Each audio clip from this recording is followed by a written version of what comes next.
Pasangan-pasangan yang di hari pernikahan di tempat ini berdiri dengan gagahnya mengucapkan, aku setia kepadamu dalam untung dan malang, di waktu sehat dan sakit. Bahkan ada yang saya ini saksinya, karena saya yang memberkati.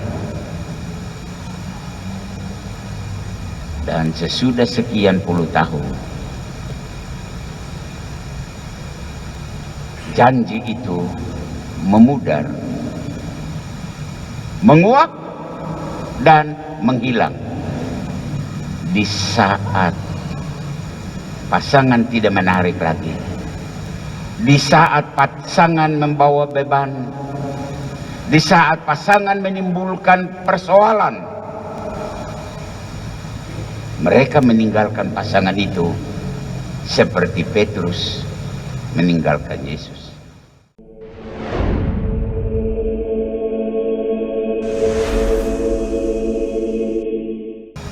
Bapak-bapak, ibu-ibu, saudara-saudari, para suster, dan anak-anak umat paroki katedral yang saat ini ada di gereja mengikuti ibadat pembakaran daun palma ini, juga umat yang saat ini sedang mengikuti ibadat ini lewat live streaming multimedia 3 Raja.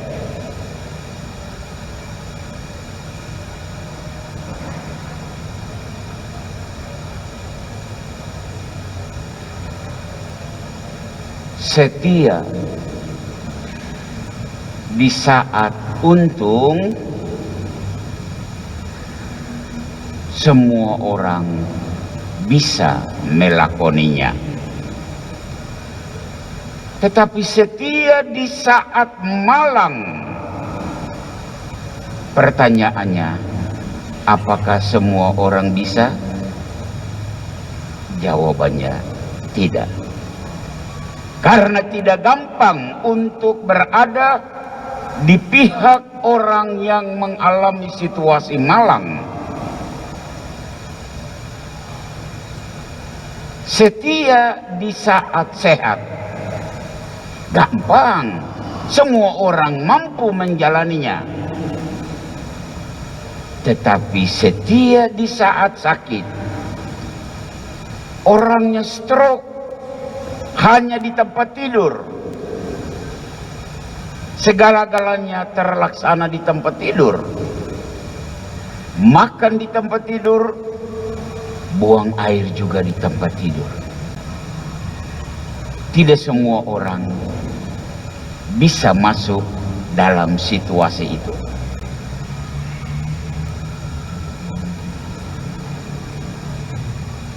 Di saat seseorang kaya, coba perhatikan, semua orang mendekati dia. Dan setia di saat kaya dan jaya, semua orang bisa bahkan mau. Tapi kalau orang yang sama terkena masalah, bahkan masuk penjara,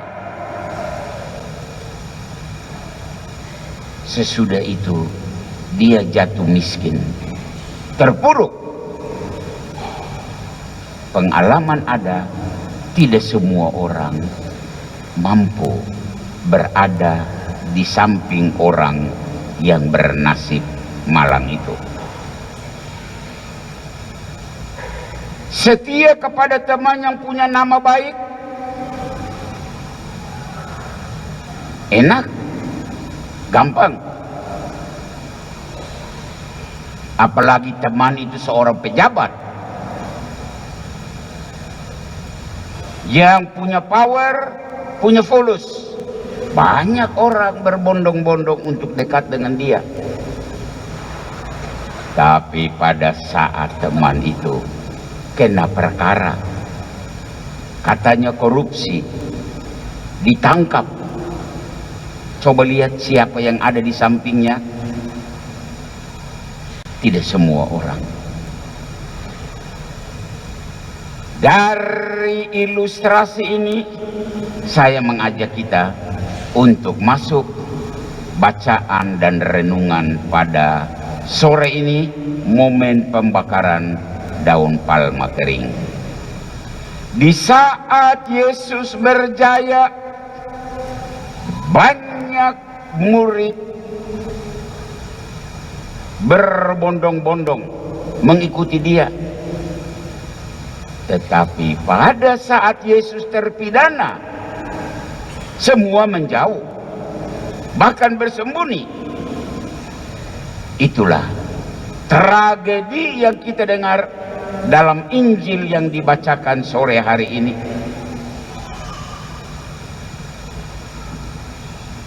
Di saat Yesus jaya, Petrus dengan membusungkan dada, "Tuhan, kalau orang tangkap kau, langkahi dulu mayatku." Dan memang betul, dia melakukan itu di Taman Getsemani. Serdadu-serdadu maju, dan Petrus mengangkat pedang maju, telinga Malkus jatuh. Tetapi sesudah itu Petrus ada di mana? Hilang. Dan terjadilah adegan sore hari ini, Injil yang dibacakan. Di saat Yesus berada di ruang pengadilan, kalau Petrus jantan, dia akan masuk, dan seperti Yesus sebelum terpidana, dia berkata, "Langkahilah dulu mayatku sebelum Anda mengadili dia." Tapi yang terjadi apa? Petrus berdiri takut-takut, bersembunyi, berdiam bersama begitu banyak orang di api unggun. Ada seorang perempuan yang kenal dia. Hei, kau itu murid orang itu toh? Kau omong apa?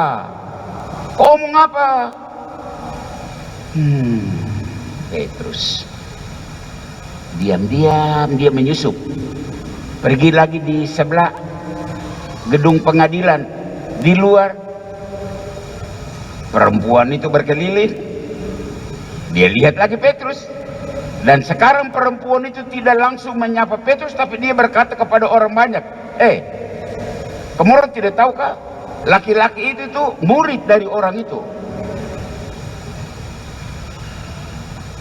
Petrus kaget dan mengangkat tangan tinggi-tinggi dan bersumpah, "Aku tidak kenal orang itu. Aku tidak kenal orang itu." Astaga, dunia terjaga. Kaget mendengar ucapan Petrus. Alam terkaget-kaget, terkejut. Seluruh makhluk juga ikut terkejut.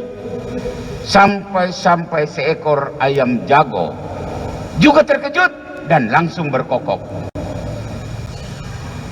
Dan pada saat itu Petrus tertunduk dan dia teringat ramalan Yesus, guru dan Tuhannya. "Petrus, Petrus, engkau berkata bahwa langkahi mayatmu orang yang menangkap aku. Ingat Petrus, sebelum ayam berkokok 2 kali, engkau telah menyangkal aku 3 kali. Petrus tertunduk, menyesal, dan menangis langsung menghilang. Bapak-bapak, ibu-ibu, saudara-saudari, dan anak-anak yang Tuhan kasihi,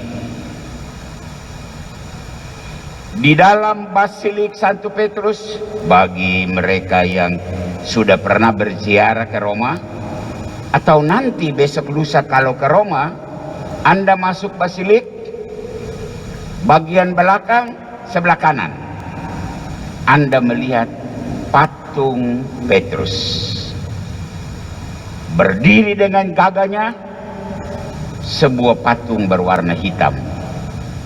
Coba Anda dekati patung itu, cukup tinggi, dan perhatikan telapak kakinya. Telapak kaki patung itu sudah menipis. Kenapa menipis? Karena setiap orang yang datang di basilik itu, mereka menuju patung itu dan meraba-raba. Mungkin juga mereka pakai sapu tangan, mereka gosok-gosok. Tindakan itu mau mengatakan apa? Mereka mau bilang, Petrus, kami banyak kali seperti engkau. Di saat untung, sehat dan jaya, kami mendekati seseorang. Tetapi di saat malang, sakit dan terpuruk, seperti engkau, menjauhi Yesus. Dan kami juga menjauhkan diri dari orang-orang yang malang dan terpuruk itu. Bapak, Ibu, Saudara-saudara, saya ingin menyapa. Saat ini saya sedang menyiapkan kasus-kasus untuk pembatalan nikah, tribunal. Dan saya membaca lagi semua kisah. Saya seperti sedih.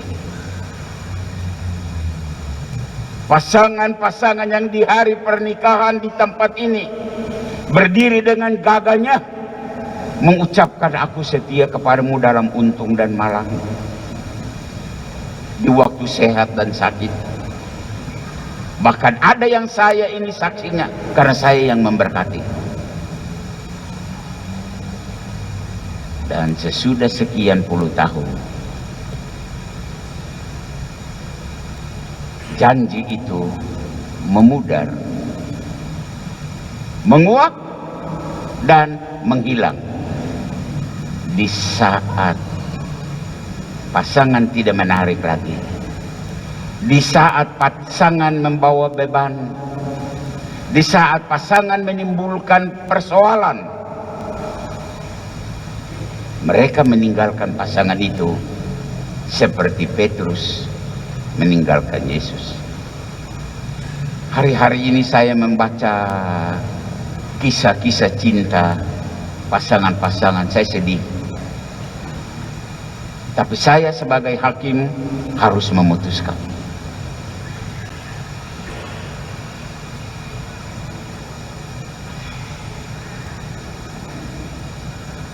Bapak-bapak Dewan Paroki, Bapak Ibu Dewan Paroki, Anda belum dilantik. Tetapi ingatlah bahwa saat Anda akan dilantik, janji manis seperti itu akan Anda ucapkan di depan ini. Saya pastormu, saya yang akan mendampingi Anda, Bapak Ibu Dewan Paroki. Dan saya mau melihat apakah sesudah 1 tahun, 2 tahun periode berjalan, janji itu masih ada. Doa dan harapan pastor, semoga tidak ada Petrus yang lain di dalam kelompok Dewan Paroki.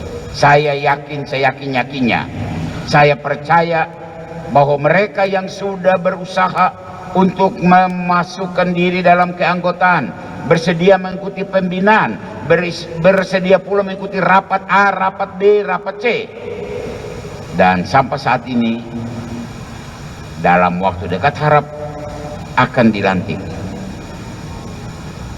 Kita jangan sampai mengikuti jejak Simon Petrus. Tuhan memberkati umat Paroki Katedral. Kita bukan malaikat, kita orang berdosa. Maka marilah pada saat ini kita mencoba untuk melihat sosok figur Petrus itu, dan kita tunduk berkata kepada Tuhan Yesus, Tuhan, kami berjanji, kalaupun kami jatuh, kami akan bangun lagi seperti Petrus. dan kami berjalan seperti Petrus sampai akhirnya cerita berakhir dengan happy end. Petrus yang berdosa dan menyangkal itu, dia tergantung di Bukit Roma, disalibkan seperti Yesus, guru dan Tuhannya. Dan saya berharap seperti itu umat Perui Katedral. Kita jatuh, mah itu biasa, kita manusia. Tapi kita bangkit lagi seperti Petrus, dan kita menuju ke bukit kemenangan. Kita membawa nama Yesus sampai maut memisahkan. Amin.